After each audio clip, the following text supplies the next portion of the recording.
దీపే అసలైన వారసురాలని భార్య అతనికి నిజం చెప్పేసిన జోష్న. అది విన్న దీప అసలు దీప ఏం వార్నింగ్ ఇవ్వబోతుందో తెలుసుకోవాలనుకుంటే ఇప్పుడు మా ఛానల్ తప్పకుండా సబ్స్క్రైబ్ చేసుకుని మా వీడియోని ఒక లైక్ చేయండి. పక్కనే ఉన్న గంట సింబల్ మీద క్లిక్ చేసి నోటిఫికేషన్స్ ఆల్లో పెట్టుకోండి. అప్పుడే మేము చేసే వీడియోలు మీకు రోజు వస్తుంటాయి. ఇక నన్ను క్షమించవే మనవరాలా, అనవసరంగా తప్పుపడ్డాను నేను, నన్ను క్షమించవే అని చెప్పేసి ఇక కాలు నొక్కుతూ అయితే ఇక జోష్నాకి క్షమాపణ అడుగుతుంది పార్యతం అయితే.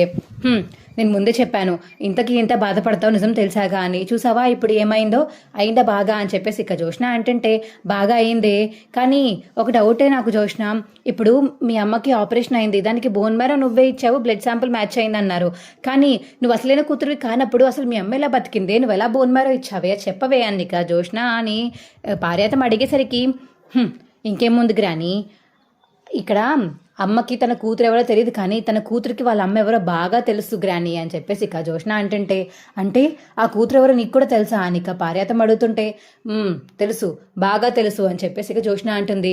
అదేంటి ఇన్ని రోజుల నుంచి తెలిసినా సరే నాకు ఎందుకు చెప్పలేదు, ఎందుకు చెప్పాలి కానీ, నువ్వు నా తరపున ఏమన్నా ఉన్నావా, నా తరపున ఏమన్నా నాకు సపోర్ట్ చేసావా, నేను చెప్తున్నాను కదా నేను వాళ్ళ కూతుర్ని కాదని, నా బ్లడ్ శాంపుల్ కావాలని ఎవరో మ్యాచ్ చేశారని నీకు ఎంత చెప్తున్నా నువ్వు నా మాట మాత్రం వినలేదు, ఆపరేషన్ అయిపోయిందని నేను కూడా సుమిత్ర కూతుర్ని అని నమ్మించేలా చేశాడు బావా అని చెప్పేసి ఇక జోష్న అంటుంటే, ఇందులోకి కార్తీక్ గడు ఎందుకు వచ్చాడు, అసలు కార్తీక్ గడికి ఏం తెలుసు, అసలు మొత్తం సూత్రధారి మొత్తం బావే కదా, అసలు బావకు నేను ఇంటి వారసురాలు కాదని ఎప్పుడో తెలుసు, కానీ అందుకే నన్ను ఇరికిద్దామని చాలాసార్లు ట్రై చేశాడు, కానీ నేనే తెలివితేటలుగా తప్పించుకున్నాను, కానీ ఆపరేషన్ విషయంలో కూడా నన్ను చాలా బాగా డైవర్ట్ చేశాడు బావా అని చెప్పేసి ఇక జోష్న చెప్తుంటే అసలు నాకు సరిగ్గా అర్థం కాలేదు, అసలు వాడికి ఎలా తెలుసు, అసలు ఒరిజినల్ వారసురాలు ఎవరు సరిగ్గా చెప్పు జోష్న అని ఇక పార్యతం అనేసరికి అసలు వారసురాలు ఎవరో కాదు, ఈ ఇంటి మనవరాలు దీపే అని చెప్పేసి ఇక జోష్న చెప్పేసరికి, ఏంటి ఈ ఇంటి పని మనిషి ఈ ఇంటి యజమానురాలా, అంటే సుమిత్ర కూతురు దీపానా అని చెప్పేసి ఒక్కసారిగా షాక్ అయిపోతుంది పార్యాతం అయితే.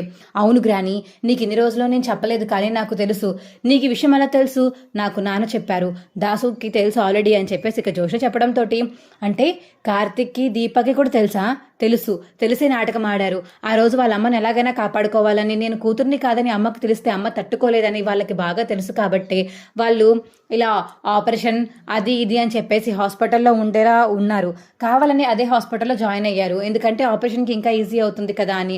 ఆ రోజు అందుకే నేను కాపలాగా ఉండమని చెప్పాను దీపాకి, కానీ నువ్వు మాత్రం ఉన్నావో లేవో నాకు సరిగ్గా తెలియదు, కానీ ఆపరేషన్ మాత్రం అయిపోయింది, నేను అడిగితే నేను ఉన్నాననే చెప్పావు, అందుకనే నేను కూడా సుమిత్ర కూతురునేమో అని కొన్ని రోజులు నమ్మాల్సి వచ్చింది. ఆ తర్వాత నాకెందుకు అనుమానం పుట్టి బయటికి నా శాంపుల్స్, మా నాన్న శాంపుల్స్, అలాగే దశరథ గారి శాంపుల్స్ ముగ్గురు పంపితే నేను ఎవరు కూతురునో దీప ఎవరు కూతురో క్లారిటీగా మళ్ళీ శాంపుల్స్ తెలిసిపోయింది.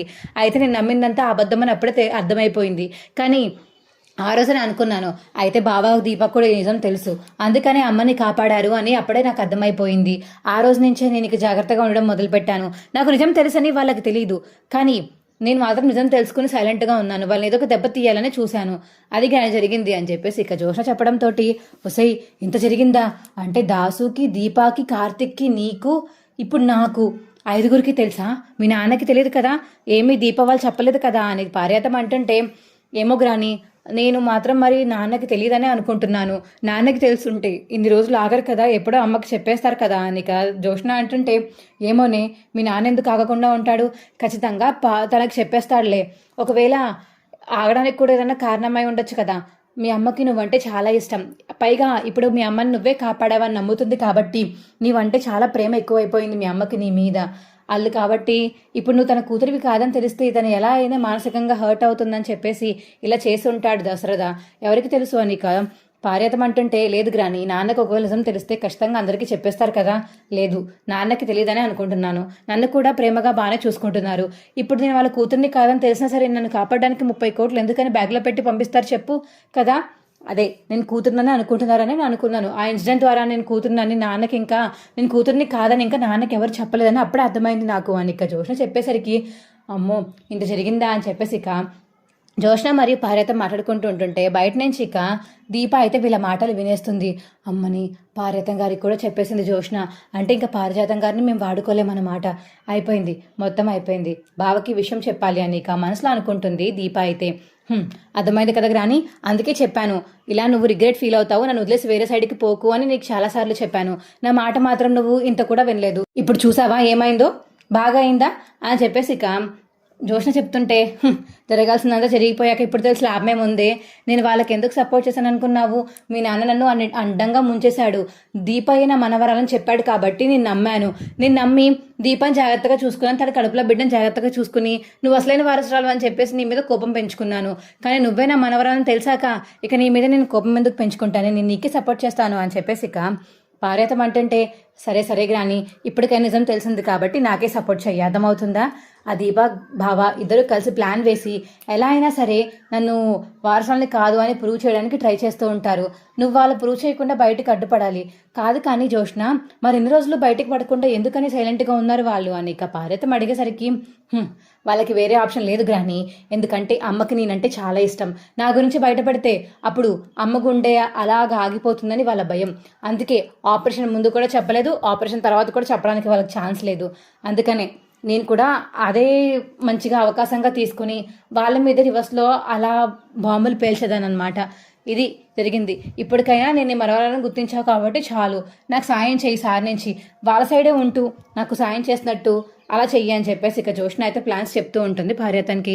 ఇదంతా విన్న దీప అయితే కార్తిక్ దగ్గరికి వెళ్ళి, బావా జోష్న మొత్తం పార్వతం గారికి చెప్పేసింది, తనే మనవరాలని, నేను అసలైన మనవరాలని చెప్పేసింది, ఇంటి వారసురాలు నేనే అని మొత్తం నిజం చెప్పేసిందని ఇక దీప అయితే కార్తిక్కి వెళ్ళి చెప్పడంతో, ఈ విషయం నీకెలా తెలుసు, నేను విన్నాను బావా, తలుపు చాటు నుంచి నేను విన్నాను, వాళ్ళు ఏం మాట్లాడుకుంటున్నారో నేను విన్నాను బావా అని చెప్పేసి ఇక దీప చెప్పడంతో, అమ్మని జోష్న, పారు మాకు ఫేవర్గా ఉంటుందని చెప్పేసి అసలు నిజం చెప్పేస్తావా, చెప్పు ఇంకేం చెప్పింది చెప్పు దీప అని కార్తిక్ అంటే, ఇంకా ఇప్పుడు ఆవిడ మనం ఇంకా అనుకుంటాం కదా, ఆవిడ మన తరపునే ఉంది, మన మాటలు వింటుందని అనుకుంటాం కదా, అలాగే ఏదో ప్లాన్ చేస్తున్నారు, ఆవిడ కాళ్ళు నిజం తెలిసిపోయింది కాబట్టి మన ఫేవర్గా ఉంటూనే జోష్నకి హెల్ప్ చేసేలా మాట్లాడుకుంటుంది జోష్న అనిక కార్తిక్కి చెప్పేసరికి దీప, రాని ఇప్పుడు చెప్తాను, నా దగ్గరికి వస్తుంది కదా మాట్లాడడానికి, అప్పుడు చెప్తాను కటింగ్ అని చెప్పేసి కార్తిక్ దీప మాట్లాడుకుంటూ ఉంటారు.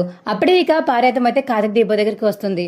ఏంట్రా మనవడా, ఏంటి నెక్స్ట్ జోష్న మీద ఏం ప్లాన్ చేయబోతున్నారు ఏంటి అని ఇక పార్వతం అడుగుతుంటే, అబ్బా మంచిగా మా స్కెచ్ తెలుసుకుందామని వచ్చావు కదా పారు, చెప్తాను నీ పని అని ఇక మనసులో అనుకుని, అబ్బాయి ఏం లేదు, జోష్న చాలా మంచిదని జోష్నని చూసి బాగా మురిసిపోతున్నాం మేము పారు అని చెప్పేసి ఇక కార్తిక్ అంటే, అదేంట్రా నిన్నటి వరకు తనని తిట్టుకునే వాళ్ళు ఇప్పుడు సడన్గా తనని మెచ్చుకుంటున్నారేంటి, ఏం లేదు తను వాళ్ళ తల్లిని చాలా బాగా చూసుకుంటుంది కదా, తను చాలా బాగా ప్రేమిస్తుంది కాబట్టి ఇంకా తనకి మాకు గొడవలు ఎందుకులే అని ఊరుకుంటున్నాము, ఎలాగో దీపక్ కూడా డెలివరీ అవ్వబోతుంది కదా, తను రెస్ట్ తీసుకోవాలి కదా ఇంట్లో, ఇంకా 2-3 నెలల్లో డెలివరీ అయిపోతుంది కాబట్టి తను ఇంకా ఇంట్లో ఉంటేనే బెస్ట్ కదా, మేము కూడా రావద్దని అనుకుంటున్నాము అని కార్తిక్ అంటే, అది విన్న జోష్న అయితే, ఏంటి అంటే మానేస్తారా, నా పెళ్ళవకుండానే మానేస్తారా అని జోష్న బయటకు వస్తుంది. అప్పుడే ఇక దాకుని చూస్తూ, ఓహో పెద్ద మేడం గారు మీరు ఇక్కడే ఉన్నారా, మరి ఎందుకు పారుగారిని ముందుకు పంపారు, మీరే వచ్చి అడగలేకపోయారా, మేము ఏ ప్లాన్ చేస్తున్నామో మీ మీద అని చెప్పేసరికి కార్తిక్ చెప్పేసరికి, మీరు ముగ్గురు టీం కదా, మేము ఈ ద్వారా మీ ముగ్గురు ఏం ఆడుకుందో తెలుసుకుందామని వెనకాల దాక్కున్నాను అంతే అని కార్తిక్కి చెప్తుంది. ఇక జోష్న అయితే,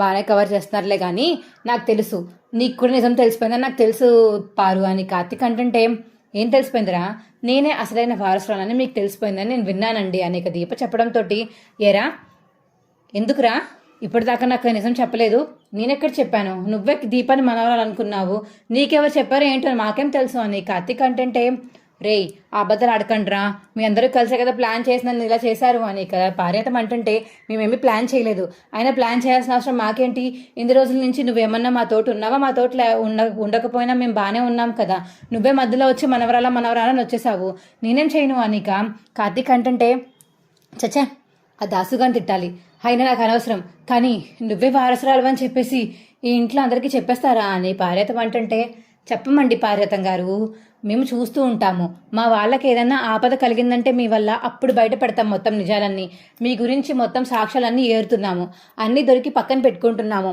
మీరు కానీ ఏమైనా తైతిక్క పనులు ఏమైనా చేశారంటే మాత్రం వెంటనే నేను అందరికీ చెప్పేస్తాను అని దీప చెప్పడంతో, అమ్మో వద్దొద్దు ఎవరికి చెప్పకు, నేను బాగానే ఉంటాను, నేను బాగానే ఉంటాను అని పార్వతం అంటుంది. మీరు చెప్తే సరిపోదు, మీ ముద్దుల మనవరాలతో కూడా చెప్పించండి అని దీప అయితే వార్నింగ్ ఇస్తుంటే, ఏయ్ జోష్న చెప్పు అని దీప అంటుంది. వెలుగురని దానికి ఎవడు భయపడతాడు, మీరు భయపడకపోవచ్చు, నేను శివనారాయణ గారికి వెళ్ళి చెప్తాను. సుమిత్ర గారికి చెప్పకపోయినా పర్వాలేదు కదా, మా తాతయ్యకి నేను చెప్పుకుంటాను. అప్పుడు మా నాన్నకు కూడా చెప్పొచ్చు. ఓన్లీ అమ్మకి చెప్పొద్దని ఆపేస్తే వాళ్ళు అప్పుడేం చేస్తారు? అమ్మకు ఒకదానికి చెప్పరు, మిగతా వాళ్ళందరూ నా సైడే నా ఫేవరే ఉంటారు కదా. అప్పుడేమవుతుంది? ఏమీ కాదు, హ్యాపీగా అందరూ నాకే సపోర్ట్ చేస్తారు అని దీప అంటుంటే, బాగా పెద్ద ప్లానే వేసావు కదే. సర్లే, నేనేమి తలతెక్క వేషాలు వేయను, అర్థమైందా అని జోషి చెప్పేసరికి, అబ్బా అంత పొగరుగా చెప్తే మాటలు చల్లవు ఇక్కడ, కరెక్ట్గా చెప్పు అని ఇక దీప చెప్పేసరికి, నేనేమి తలతెక్క పనులు చేయను దీప, సరేనా అని ఇక జోషి చెప్పేసరికి, అది అల్లరా దారికి, అసలైన వారసురాలు నేను కాబట్టి అసలు నేను బయట పెట్టాలి మీ నిజాన్ని. కానీ పోన్లే పాపం, ఇన్ని రోజుల నుంచి, ఇన్ని సంవత్సరాల నుంచి ఇంత లగ్జరియస్గా పెరిగావు కదా, ఇంత డబ్బున్న హోందాగా పెరిగావు కదా, సడన్గా పేద పిల్లలా పెరగాలంటే నీకు కుదరదు కదా అని పోన్లే పాపం అని చెప్పడం మానేస్తుంటే మా అమ్మకి ఏమవుతుందో అని టెన్షన్తో కూడా మానేస్తున్నాం. ఈ 2 కారణాల వల్లే నువ్వు ఇంకా ఇంట్లో ఉన్నావు. పోన్లే పాపం అని నేను వదిలేస్తే ఇంకా రెచ్చిపోతున్నావు, మమ్మల్ని రెచ్చగొడుతున్నావు, మా కడుపులో ఉన్న బిడ్డను చంపడానికి రౌడీలను పంపావు. ఇవన్నీ నాకు తెలియదు అనుకుంటున్నావా జోష్న అని దీప అనేసరికి, అవునే చంపుతానే, నా బావని నువ్వు చేసుకున్నావు, నేను చంపకపోతే ఇంకేం చేయాలి అని ఇక జోష్న అంటుంటే, నీ బావ కాదని నీకు చాలాసార్లు చెప్పాను, తను నా బావ, నీకన్నా ముందు నా బావ, నీకు ఆల్రెడీ తెలుసు కదా తను నీ సొంత బావ కాదని. అయినా సరే ఎలా ప్రేమించావు అసలు మా ఆయన్ని? సరే ప్రేమించావు, సరే ఆయన నేను రివర్స్లో ఏం ప్రేమించలేదు కదా, ఏదో నేను నీ దగ్గర నుంచి లాక్కుని ఆయన తీసుకువెళ్ళిపోయి పెళ్లి చేసినట్టు మాట్లాడతావేంటి? ఆయన నన్ను చేసుకున్నారు, ఆ దేవుడు రాసిన రాతని ఎవరు మార్చలేరు. చిన్నప్పుడు మా అత్తయ్య గారు ఇదిగో మా నాన్నకి మాట ఇచ్చారు కాబట్టే మా ఇద్దరికి పెళ్లి జరిగింది. ఆ దేవుడు అది సీరియస్గా తీసుకున్నాడు. నువ్వు మనవరాలివి కాదు కాబట్టి, కూతురువి కాదు కాబట్టే నీకు ఇచ్చి చేయలేదు, నీకు ఇచ్చి జరగలేదు, నేనే కూతురుని కాబట్టి నాతో పాటు పెళ్ళయింది అని చెప్పేసి ఇక దీప చెప్పడంతో, అవును ఇది కూడా కరెక్టే కదా అని చెప్పేసి ఇక పారేద్దామంటుంది. గ్రాని సపోర్ట్ చేయాల్సింది నువ్వు నాకు, దానికి కాదు అని జోష్న అంటుంటే, సరే ఏదో ఒకట్లే కానీ, సరే మాట తీసుకున్నాం కదా, ఇంకా మా తైతిక్క పనులు చెయ్యం, మీరు కూడా నిజం చెప్పకుండా దాయండి అని ఇక పారేత మనసు అక్కడి నుంచి వెళ్ళిపోతుంది. ఏంటి కానీ ఏదో తేల్చేస్తాను తుడిచేస్తానని చెప్పేసి ఇదా నువ్వు చేసేది అని ఇక జోష్న అంటుంటే, ఏం చేయమంటావే మరి, ఇక్కడ దాకా వచ్చాక మళ్ళీ వాళ్ళతో ఇలా మాట్లాడేసరికి నాకు మొత్తం గాలంతా పోయింది. నిజం తెలిస్తే ఎవరికి చెప్పరేమో అనిగిమనిగి ఉన్నారు కదా అనుకున్నాను, కానీ మీ తాతకి చెప్తానంటున్నారు, మీ నాన్నకి చెప్తానంటున్నారు, వాళ్ళకి కానీ నిజం తెలిస్తే ఇంట్లో నువ్వు నేను ఉంటామా?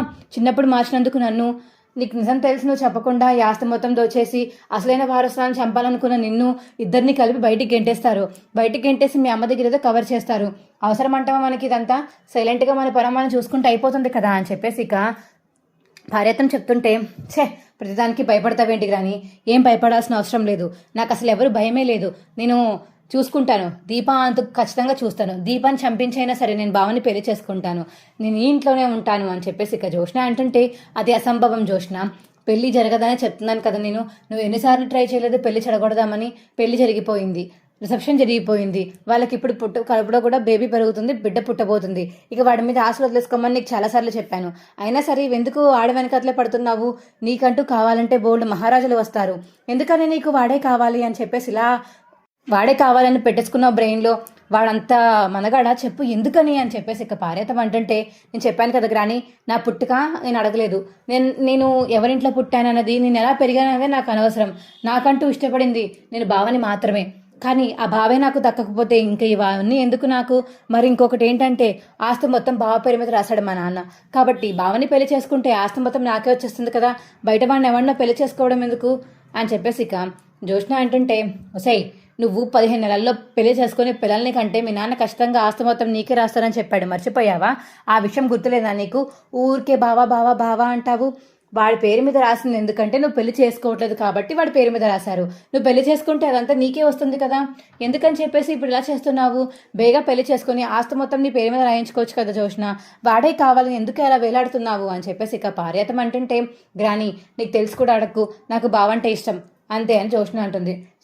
నువ్వు మనవరాలు అని చెప్పేసి తెలిసాక చాలా ఆనందపడ్డానే, కానీ మళ్ళీ నువ్వు ఈ విషయం మాట్లాడుతున్నా నాకు చాలా చిరాకు వస్తుంది జోష్న, నీకు చాలాసార్లు చెప్పాను, వాడికి పెళ్ళైపోయి భార్య ఉంది, బిడ్డలు పుట్టబోతున్నారని చెప్పినా సరే నువ్వు ఇంకా వాడి మీదే కన్ను వేసి ఎలా ఉన్నావంటే ఇంక నేను ఏమన్నా కూడా నాకు అర్థం కావట్లేదు అని చెప్పేసి ఇక పార్యతం అంటుంటే, ఏదో ఒకటి అనుకో గ్రాని, నాకు మాత్రం అనవసరం, నువ్వు ఈసారి నుంచి జాగ్రత్తగా ఉండు, అర్థమైందా? దీప నీకు వారసురాలని తెలిసింది కదా, పొరపాటున ఎక్కడైనా నోరు జారావంటే అంతే సంగతులు, అందరి ముందు బయటపడిపోతే ఇక నువ్వు నేను ఇంట్లో ఉండాల్సిన అవసరం లేదు, మనం కరెక్ట్గా పోలీస్ స్టేషన్కి వెళ్ళిపోతాం, ఇంకా మా ఇద్దరం పోలీస్ స్టేషన్లోనే ఉండాలి అని చెప్పేసి ఇక జోష్న చెప్తుంది పార్యతన్కి. అలాగే నేను సైలెంట్గా ఉంటాను అని పార్యతం అంటుంది. మా వీడియో మీకు ఎలా అనిపించిందో కింద కామెంట్ సెక్షన్లో తెలియచేయండి. మా వీడియో కనుక నచ్చితే మా వీడియోని లైక్ చేసి తప్పకుండా మా ఛానల్ సబ్స్క్రైబ్ చేసుకుని పక్కనే ఉన్న గంట సింబల్ మీద క్లిక్ చేసి నోటిఫికేషన్స్ ఆల్లో పెట్టుకోండి. అప్పుడే మేము చేసే వీడియోలు మీకు రోజు వస్తుంటాయి. Bye friends. ఈ వీడియోని చివరి వరకు చూసినందుకు చాలా చాలా ధన్యవాదములు. Bye friends.